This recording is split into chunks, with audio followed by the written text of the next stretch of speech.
খবর শুনছেন বর্তমান পত্রিকা চ্যানেল থেকে। জানাবো আজকের বাছাই করা 10টি তাজা খবর। শুরুতেই আজকের হেডলাইন। বৃহস্পতিবার বাংলার কালীগঞ্জ সহ দেশে যে 5 আসনে উপনির্বাচন, জানুন জিততে পারে কারা। কালীগঞ্জ উপনির্বাচনে বিজেপি প্রার্থী আশিস ঘোষের নির্বাচনী প্রচারে শুভেন্দুকে মহেশতলায় যাওয়ার অনুমতি হাইকোর্টের মানতে হবে একাধিক শর্ত। সিপিএমের পর 2026 নির্বাচনে বিজেপিকে শূন্য করার সংকল্প মমতার। শীঘ্রই শুরু হবে জনগণনা। আপনার বাড়ি গিয়ে কি কি জানতে চাইবে এই কেন্দ্র, জেনে নিন বিস্তারিত। ভারতের উপর নির্ভরতা কমাতে ভারতকেই ভরসা, নেপাল থেকে ইলেকট্রিসিটি আমদানি করবে বাংলাদেশ। মহেশতলায় জনসভা করতে পারবেন শুভেন্দু, অনুমতি কিন্তু শর্তের বেড়াজালে। ডিএ মামলায় কোমর ভাঙছে রাজ্যে, সরকারের কোটি কোটি টাকা খরচ বাঁচানো চাবিকাঠি ছিল কর্মীদের হাতেই। উস্কানি দিয়ে কিছু বলবেন না, শর্ত বেঁধে শুভেন্দুকে মহেশতলায় যাওয়ার অনুমতি দিল এইচসি। প্রবল ঝড় বৃষ্টিতে লন্ডভন্ড হবে রাজ্যের একাধিক জেলা। আসছি বিস্তারিত খবরে। বৃহস্পতিবার বাংলার কালীগঞ্জ সহ দেশের যে 5 আসনে উপনির্বাচন, জানুন জিততে পারে কারা।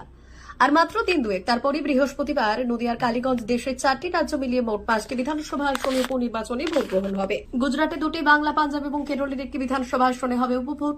যে 5টি আসনে উপনির্বাচন হচ্ছে সেগুলির মধ্যে 3টি খালি হয়েছে বিধায়কদের মৃত্যু, আর বাকি 2টি কেন্দ্রে বিধায়করা পদত্যাগ করার ভোট হচ্ছে।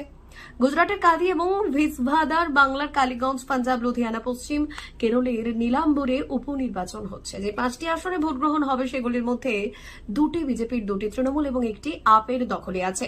উপনির্বাচন হলেও প্রচারে দেখা গিয়েছে কেরলের মুখ্যমন্ত্রী পিনারাই বিজয়ন, সাংসদ প্রিয়াঙ্কা গান্ধী বররা, এছাড়া অরবিন্দ কেজরিওয়াল থেকে হেভিওয়েট কেন্দ্রীয় মন্ত্রীদের নদিয়ার কৃষ্ণগঞ্জের কালীগঞ্জে উপনির্বাচনের প্রচার শেষ বেলায় বেশ জমে উঠেছে। কালীগঞ্জ উপনির্বাচনে বিজেপি প্রার্থী আশিস ঘোষের নির্বাচনী প্রচারে শুভেন্দু অধিকারী। নদিয়া জেলার কালীগঞ্জ বিধানসভা কেন্দ্রে আসন্ন উপনির্বাচনকে কেন্দ্র করে রাজনৈতিক উত্তেজনা তুঙ্গে। এই নির্বাচনে ভারতীয় জনতা পার্টির প্রার্থী শ্রী আশিস ঘোষের সমর্থনে একটি বর্ণাঢ্য প্রচার কর্মসূচি অনুষ্ঠিত হয়েছে 16 জুন 2025। রবিবার সন্ধ্যায় কালীগঞ্জের হাসপাতাল মোড় থেকে হনুমান মন্দির পলাশী পর্যন্ত নারী সম্মান যাত্রা নামে একটি মিছিলের আয়োজন হয়।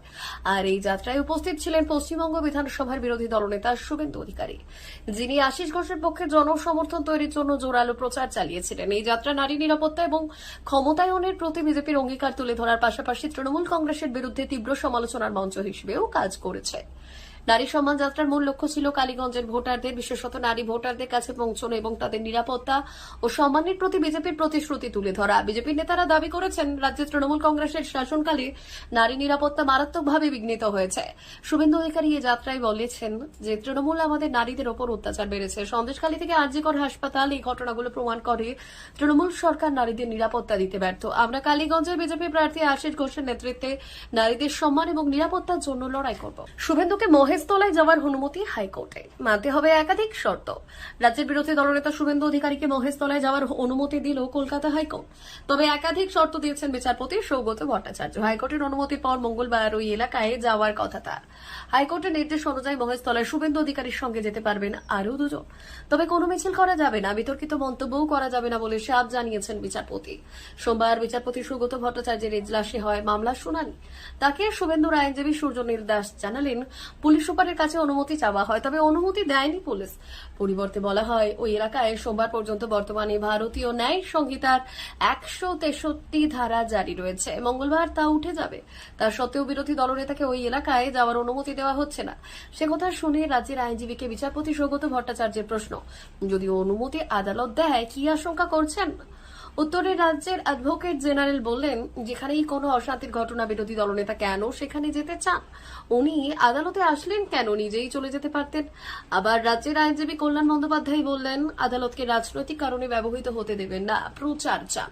বিচারপতি বললেন, বিরোধী দলনেতাকে যদি আটকে দেন তাহলে সাধারণ মানুষের কি হবে? এরপর বিরোধী দলনেতাকে শর্ত সাপেক্ষে মহেশতলায় যাওয়ার অনুমতি দিলেন বিচারপতি। মঙ্গলবার সেখানে যাওয়ার কথা শুভেন্দু। সিপিএম এর পর 2026 নির্বাচনে বিজেপিকে শূন্য করার সংকল্প মমতার। পশ্চিমবঙ্গের রাজনীতির উত্তেজনার পারদ ক্রমশ চড়ছে। 2026 সালের বিধানসভা নির্বাচনের আগে রাজ্যের শাসক দল তৃণমূল কংগ্রেস এবং বিরোধী দল ভারতীয় জনতা পার্টি বিজেপির মধ্যে তীব্র রাজনৈতিক দ্বন্দ্ব প্রকাশ্যে এসেছে। এই উত্তপ্ত পরিস্থিতির মধ্যে রাজ্যের মুখ্যমন্ত্রী মমতা বন্দ্যোপাধ্যায় বিধানসভায় দাঁড়িয়ে বিজেপির বিরুদ্ধে তীব্র আক্রমণ জানিয়েছেন। তিনি দাবি করেছেন, 2026 সালের বিধানসভা নির্বাচনে বিজেপি শূন্য হবে। তার এই দাবি এসেছে বিজেপি নেতাদের ব্যক্তিগত কুৎসা এবং রাজনৈতিক সমালোচনার জবাবে। মঙ্গলবার বিধানসভার বাদল অধিবেশনে মমতা বন্দ্যোপাধ্যায় বন্দ্যোপাধ্যায় এই বিস্ফোরক মন্তব্য করেছেন, যা রাজ্য রাজনীতিতে নতুন বিতর্কের জন্ম দিয়েছে।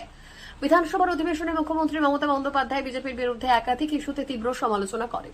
তিনি বিশেষ করে বিজেপি নেতা এবং রাজ্যের বিরোধী দলনেতা শুভেন্দু অধিকারীর বিরুদ্ধে ব্যক্তিগত আক্রমণের অভিযোগ তুলে ধরেন। মমতা বললেন, বিজেপি নেতারা ব্যক্তিগত কুৎসা ছড়িয়ে রাজনীতি করছেন। এই ধরনের অসভ্য ভাষা শুধুমাত্র বিমারু ও বিকৃত মানসিকতার মানুষেরাই ব্যবহার করতে পারে। তিনি আরো বললেন, ধর্মের নামে বিভেদ সৃষ্টি করে বিজেপি রাজ্যের শান্তি নষ্ট করার চেষ্টা করছে, কিন্তু বাংলার মানুষ এই ধরনের বিভাজনের রাজনীতি মেনে নেবে না। শীঘ্রই শুরু হবে জনগণনা। আপনার বাড়ি গিয়ে কি কি জানতে চাইবে কেন্দ্র, জেনে নিন।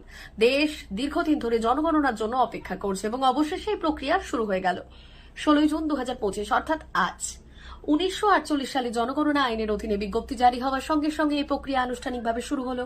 কেন্দ্রীয় সরকার কর্তৃক জনগণনা এবং জাতি গণনা সম্পর্কিত সরকারি গ্যাজেট জারি করা হলো। আর সেই সঙ্গে জনগণনার সঙ্গে সম্পর্কিত বিভিন্ন সংস্থা এবার সক্রিয় হবে। প্রথমে কর্মী নিয়োগ, প্রশিক্ষণ, ফরম্যাট প্রস্তুতকরণ এবং ফিল্ড ওয়ার্ক কাজের পরিকল্পনা করা হবে। দেশে প্রথমবারের মতো জনগণনা, জাতি গণনা একসঙ্গে পরিচালিত হচ্ছে।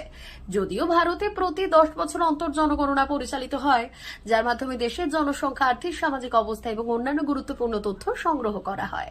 এই জনগণনা বিশ্বের বৃহত্তম প্রশাসনিক অনুশীলনগুলির মধ্যে একটি, যা স্বরাষ্ট্র মন্ত্রকের অধীনে রেজিস্ট্রার জেনারেল এবং আদমশুমারি কমিশনারের কার্যালয় দ্বারা পরিচালিত হয়। করোনা মহামারীর কারণে 2021 সালে অনুষ্ঠিত হতে চলা জনগণনা স্থগিত করা হয়েছিল এবং এখন এটি 2025 সালে শুরু হয়। আর এর কারণে এখন জনগণনা বৃত্তও পরিবর্তিত হয়েছে এবং এর পরে পরবর্তী জনগণনা 2035 সালে পরিচালিত হবে। বাংলাদেশ আর বিদ্যুতের সংকট যেন একে অপরের সঙ্গে ওতপ্রোতভাবে জড়িয়ে। বাংলাদেশ এমনিতেই ভারতের আদানি গোষ্ঠীর থেকে বিদ্যুৎ কেনে, আর এবার ভারতকে বাইপাস করে নেপাল থেকে বিদ্যুৎ কেনার ব্যাপারে বেশ কয়েক ধাপ এগিয়ে গিয়েছে ইউনুসের বাংলাদেশ। 2023 সালের অক্টোবর মাসে নেপাল, ভারত এবং বাংলাদেশের মধ্যে একটি চুক্তি হয়। আর সেই চুক্তি অনুযায়ী বাংলাদেশকে ভারত তাদের 400 কিলো ভোল্টের ট্রান্সমিশন লাইন ব্যবহারের অনুমতি দিয়েছিল। আর এবার সেই লাইন দিয়ে নেপাল থেকে 40 মেগাওয়াট বিদ্যুৎ আমদানি করবে ইউনুস সরকার। এখন আদানি গোষ্ঠী থেকে বিদ্যুৎ কেনে ঢাকা। ঝাড়খণ্ডের গোড্ডায় আদানিরা একটি 1600 মেগাওয়াট ক্ষমতার সম্পন্ন তাপবিদ্যুৎ কেন্দ্র স্থাপন করেছে, যেখানে থেকে বাংলাদেশ বিদ্যুৎ সরবরাহ করা হয়। কিন্তু আদানির বিদ্যুতের দাম নিয়ে বারে বারে অসন্তোষ প্রকাশ করছে বাংলাদেশ। চুক্তি পুনরায় খতিয়ে দেখার মতো পদক্ষেপও হয়েছিল ইউনুসের সরকার, তবে ফলশ্রুতি হিসেবে ঝাড়খণ্ডের একটি ইউনিট বন্ধ রেখেছে আদানিরা। নেপালের সঙ্গে চুক্তি অনুযায়ী 16 জুন থেকে 15 নভেম্বর পর্যন্ত বিদ্যুৎ আমদানি করবে ঢাকা। আর এতে তাদের ইউনিট প্রতি 7 বাংলাদেশি টাকা খরচ হবে, যা কিনা সেই দেশে বিদ্যুৎ উৎপাদনের খরচের তুলনায় প্রায় 50% সস্তা। এমনিতে বিদ্যুতের জন্য অন্য দেশের থেকে বিদ্যুৎ কেনে বাংলাদেশ, আর এবার ভারত থেকে বিদ্যুৎ কেনাকে বাইপাস করতে চাইছে ঢাকা। আর সেই কাজে তাদের নির্ভর করতে হচ্ছে ভারতের ওপরই। মহেশতলায় জনসভা করতে পারবেন শুভেন্দু, অনুমতি কিন্তু শর্তের বেড়াজালে। পশ্চিমবঙ্গের রাজনীতি কেন্দ্রিত একটি বড় তথ্য সামনে এসেছে।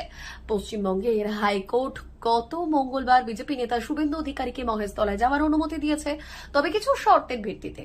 শুভেন্দু অধিকারী, যিনি বর্তমানে পশ্চিমবঙ্গের বিরোধী দল বিজেপির প্রভাবশালী নেতা, দীর্ঘদিন ধরে রাজ্য সরকারের বিরুদ্ধে একাধিক অভিযোগ করেছেন।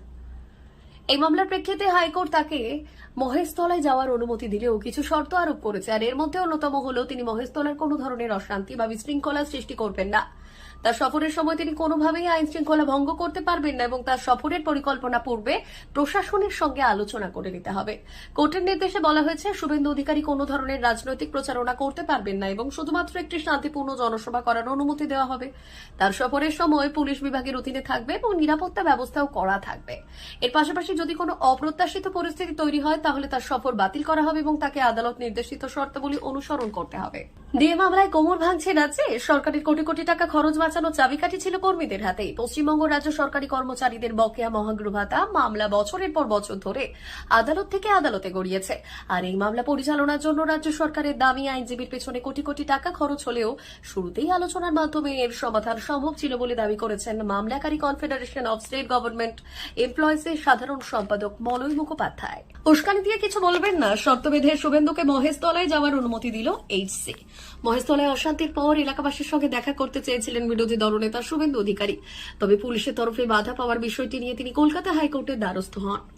আদালতের শুনানিতে বিচারপতি সৌগত ভট্টাচার্য রাজ্য সরকারের যুক্তি খণ্ডন করে শুভেন্দুকে মহেশতলায় যাওয়ার অনুমতি দিলেন।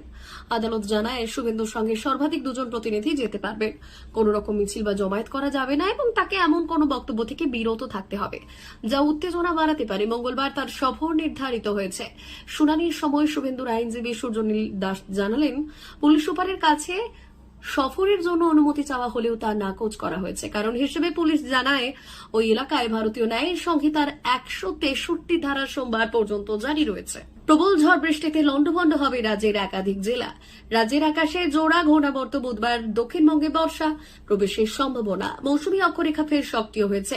আগামী 24 ঘন্টায় ওড়িশা এবং ছত্তিশগড়ে আরো কিছু অংশে এবং আগামী 2-3 দিন পশ্চিমবঙ্গ, বিহার, ঝাড়খণ্ড, গুজরাটের আরো বেশ কিছু অংশে মৌসুমী অক্ষরেখা প্রভাব বিস্তার করবে। সব মিলিয়ে আগামী কয়েকদিন ভারী থেকে অতি ভারী বৃষ্টি চলবে পশ্চিমবঙ্গে। সব জেলাতেই ভারী বৃষ্টির পূর্বাভাস থাকবে। সোমবার সকাল থেকে চাঁদি ফাটা রোদে গলদঘর্ম অবস্থা হচ্ছে সকলের। কবে থেকে ঝাঁপিয়ে বৃষ্টি নামবে প্রশ্ন বঙ্গবাসীর ছিল। তবে আলিপুর আবহাওয়া অফিসের তরফে জানানো হয়েছে বুধবার এবং মঙ্গলবার দক্ষিণবঙ্গের সব জেলাতেই ভারী বৃষ্টির পূর্বাভাস। অতি ভারী বৃষ্টি হতে পারে দক্ষিণ 24 পরগনা, পূর্ব মেদিনীপুর জেলায়। কলকাতা সহ সব জেলাতেই বজ্রবিদ্যুৎ সহ হালকা থেকে মাঝারি বৃষ্টির সঙ্গে 30 থেকে 40 কিলোমিটার গতিবেগে দমকা ঝোড়ো বাতাস বইবে কলকাতা সহ দক্ষিণবঙ্গের একাধিক জেলায়। প্রিয় দর্শক, এখনকার মতো খবর এই পর্যন্তই। ধন্যবাদ।